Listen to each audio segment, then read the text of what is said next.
তেলের দাম বাড়ছে, কি হয়েছে?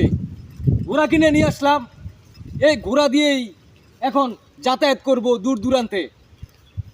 আগের দিনের মানুষ এই ঘোড়াকেই ব্যবহার করত, ঘুরে ফিরে আবার সেই ঘোড়ার দিকেই চলে আসছে।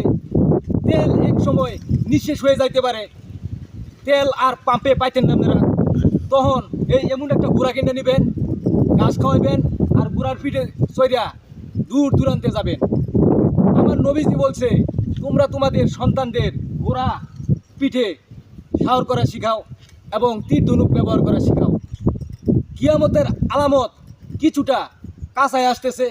দেখেন, অবশেষে এই তেল নিঃশেষ হয়ে যাচ্ছে, তেলের জন্য দীর্ঘ লাইন ধরে পড়ে আছে।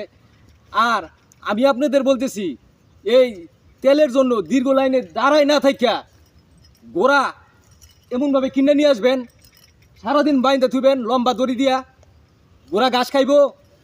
আর যখন আপনার দরকার, ফুক করে একটা বাঁশি বুদিবেন, ঘোড়া শিকারি ঘোড়া দৌড়ায় চলে আসবো। আর ঘোড়ার পিঠে উঠটা বউ বাচ্চা নিয়ে ঘুরবেন, নো টেনশন, তেলের কোনো চিন্তা নাই।